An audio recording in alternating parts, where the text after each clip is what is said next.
1847. A priest walks into a bank in Rome. In his leather satchel, he carries a document that will remain hidden for next 154 years. What he's about to authorize will kill more people than most wars. For more than 100 years, this stayed buried in Vatican vaults, until one historian opened the wrong box. So what's in that document? An investment. 340,000 gold ducats. But here's the twisted part. That same week, his boss, the Pope, stands before thousands in St. Peter's Square and calls this exact thing an abomination against God. How did the holiest institution on earth become a drug dealer? And why did it take until 2001 for anyone to expose what the Vatican was hiding in its archive?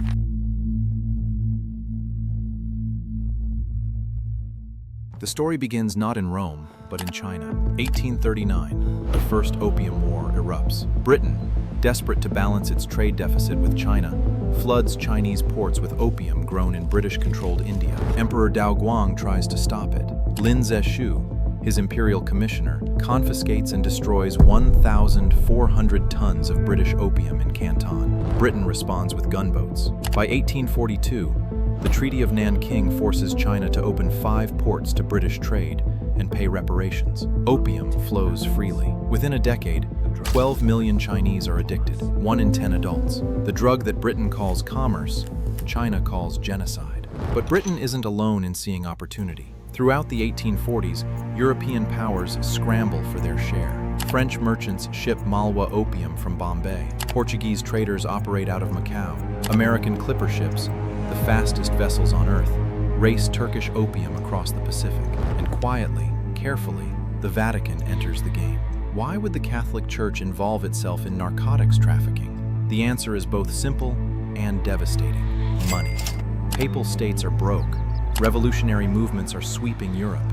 The Church needs funding to maintain its temporal power, and opium offers margins no other commodity can match. The mechanism is elegant. The Vatican doesn't directly touch the drug. Instead, it invests through intermediaries. Specifically, the Torlonia Bank of Rome, controlled by Prince Alessandro Torlonia, the Pope's personal banker. Torlonia's ledgers, discovered in the Vatican Secret Archives in 1998, reveal systematic investments in opium trading companies between 1847 and 1870. The Church provides capital. Torlonia launders it through shell companies in Trieste and Venice. Those companies purchase Turkish opium in Smyrna, modern-day Izmir. The opium ships to Canton via Levantine merchants. Profits return to Rome, cleansed of their origin. Pope Pius IX personally approves the arrangement, not in writing, never in writing, but through verbal authorization to Cardinal Giacomo Antonelli, his Secretary of State. Antonelli, described by contemporaries as more banker than priest, orchestrates the entire operation. He justifies it with stunning logic. The opium trade exists whether we participate or not. Our involvement changes nothing about the suffering in China, but our withdrawal would weaken the Church's ability to combat greater evils. It's moral gymnastics at Olympic level, and for 23 years, it works. The Vatican profits while maintaining plausible deniability.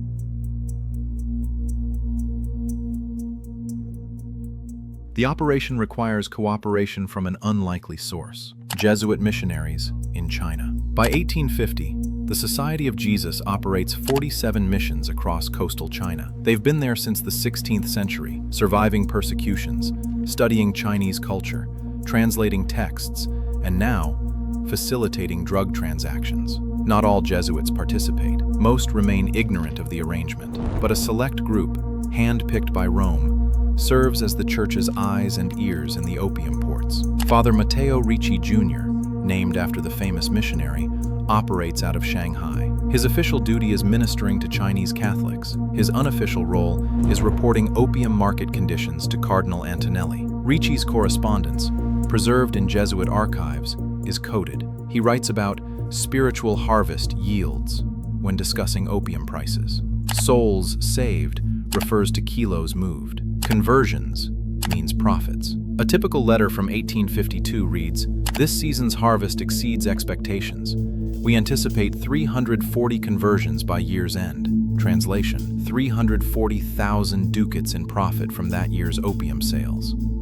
The cynicism is breathtaking. Missionaries using evangelical language to mask drug trafficking. But Ricci isn't alone. Father Giuseppe Speranza in Canton, Father Antonio Vassallo in Macau, and 6 others form a network reporting directly to Rome. They justify their actions through theological contortion. The Chinese are pagans already damned without Catholic salvation. The opium they consume is a temporal suffering compared to eternal damnation. If the church can use opium profits to convert souls, the net result is positive. One missionary writes in his private journal, "Is it not better that 10,000 perish in opium dens if one soul finds Christ through our mission work?"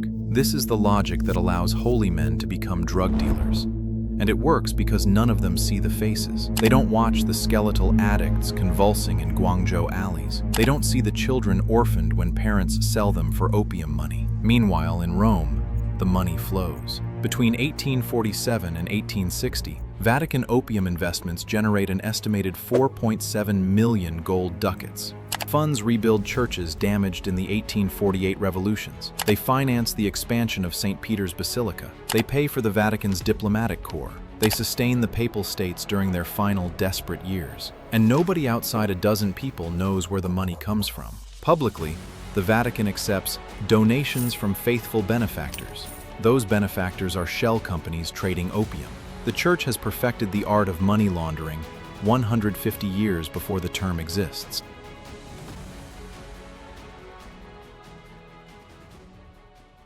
(1856). Pope Pius IX issues an apostolic letter condemning the opium trade.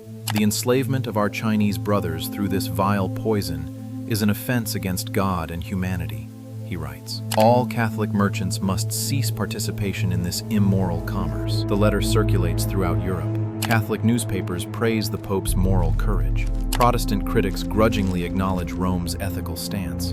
It's all theater. That same year, Vatican investments in opium trading companies increase by 30%. Cardinal Antonelli explains the contradiction in a private memo. "The Holy Father's condemnation applies to individual merchants. Our investments, being institutional and indirect, fall outside this prohibition. The doublespeak would be comedic if it wasn't so devastating. The Pope condemns the opium trade while profiting from it. Catholic bishops preach against the drug while their salaries are paid with opium money. Jesuit missionaries baptize Chinese converts, while their colleagues enable the addiction destroying Chinese society. The cognitive dissonance is staggering, but it remains hidden. The Vatican's financial records are sealed. The Jesuit correspondence is confidential. The banking arrangements run through intermediaries. Nobody connects the dots. Nobody except the Chinese, who notice something strange. Catholic missions flourish in opium ports. Churches appear in Canton, Shanghai, and Macau. At the same time, opium traffic explodes. Chinese intellectuals begin asking questions. Wei Yuan, a Qing dynasty scholar, writes in 1858, "The foreign devils bring two poisons, opium for the body, Christianity for the soul. Both come from the same ships." He doesn't know how right he is. Anti-Christian riots erupt in several provinces. In 1856, the Arrow War begins, partially triggered by Chinese resentment of foreign missions. The Vatican blames Chinese xenophobia. Internally, Cardinal Antonelli worries about exposure. In a letter to Torlonia Bank, he writes, "We must ensure absolute discretion. Any connection between our investments and the substance that afflicts China could prove catastrophic." But maintaining secrecy becomes harder. By 1860, the opium trade is international scandal. Charles Dickens writes about it. British Parliament debates it. American missionaries condemn it. The Vatican finds itself in an impossible position. Continuing means risking exposure. Withdrawing means losing revenue the Papal States desperately need. Cardinal Antonelli chooses a middle path. Scale back gradually. Diversify into other Asian commodities. Exit opium completely by 1870. It's a 10-year wind-down plan designed to avoid suspicion, and it almost works. Almost. Because someone is keeping records. Someone who will wait 130 years to reveal what the Church tried to bury.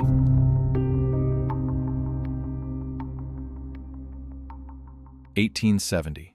The Papal States collapse. Italian unification forces sweep through Rome. Pope Pius IX retreats behind Vatican walls, declaring himself a prisoner. The temporal power the Church fought for centuries to maintain is gone in a day, and with it, the opium money stops. Not because of moral awakening, but because the banking infrastructure collapses. Torlonia Bank survives, but the shell companies in Trieste and Venice are liquidated. The Levantine merchants find new clients. The Jesuit network in China pivots to legitimate missionary work.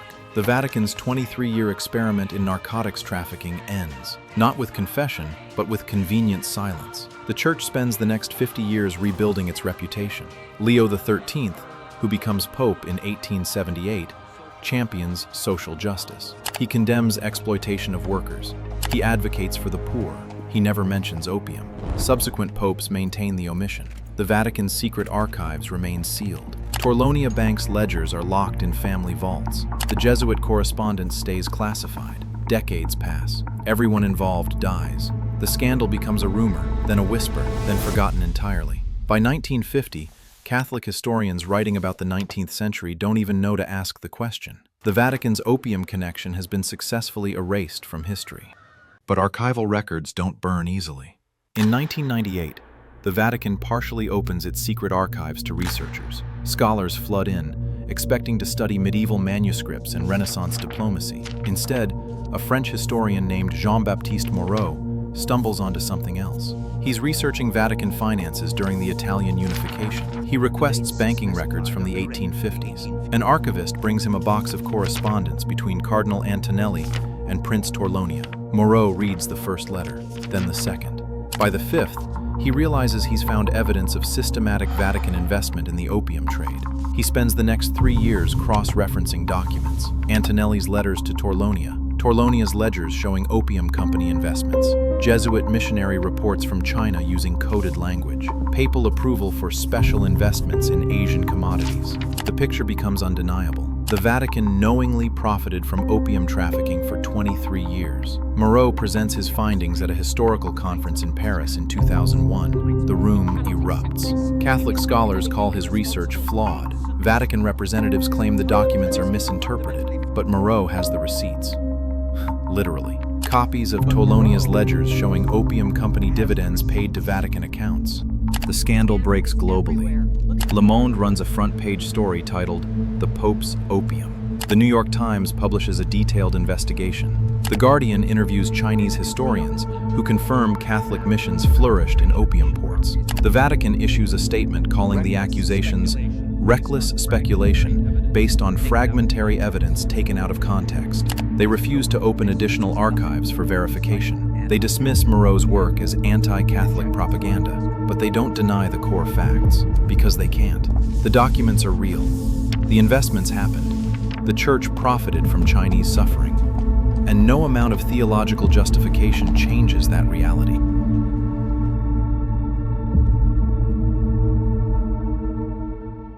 "24 years later, in 2025, the Vatican has still never officially acknowledged its opium trade involvement. No papal apology, no confession, no reparations to China. The official position remains that Moreau's research was incomplete and misleading, but historians know better. Since 2001, 3 more researchers have accessed Vatican archives and confirmed Moreau's findings.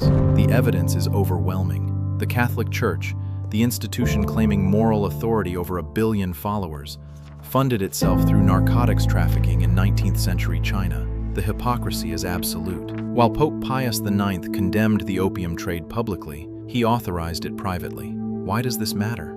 Because institutions must be held accountable. The Vatican demands moral obedience from its followers. It lectures governments on ethics. It positions itself as humanity's conscience, but it built part of its wealth on Chinese addiction. And it has never said, "We were wrong." The Church that demands confession from believers refuses to confess its own sins. There's a broader lesson here about power and corruption. The Vatican's opium involvement wasn't an accident. It was a calculated decision by intelligent men who convinced themselves that ends justified means, that the Church's survival mattered more than Chinese lives. This same logic appears throughout history. Governments trafficking cocaine to fund covert operations, pharmaceutical companies downplaying opioid addiction risks, institutions prioritizing profit over people, then hiding behind plausible deniability. The Vatican's opium trade is a 170-year-old case study in how good people rationalize terrible actions, how moral institutions become corrupt when survival is at stake, how silence becomes complicity when accountability is avoided. And the silence continues today.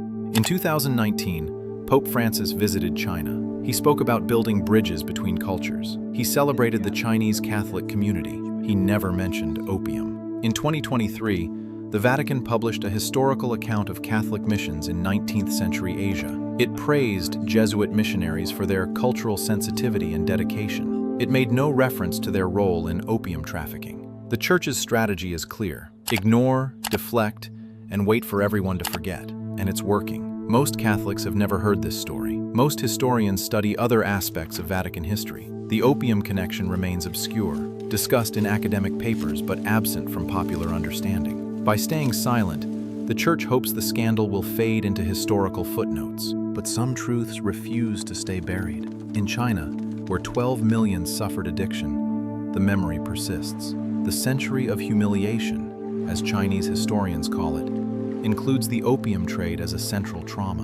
And while Britain has acknowledged its role, France has expressed regret, and the United States has recognized American merchants' participation, the Vatican remains silent. The Church that claims to speak for God won't apologize for poisoning millions. Perhaps the most damning aspect is the theological betrayal. Christianity teaches that every soul has infinite worth, that human dignity is sacred, that the powerful must protect the vulnerable. The Vatican's opium involvement violated every one of these principles. It treated Chinese lives as expendable. It sacrificed human dignity for institutional survival. It used its power to profit from vulnerability. And when caught, it chose reputation over repentance.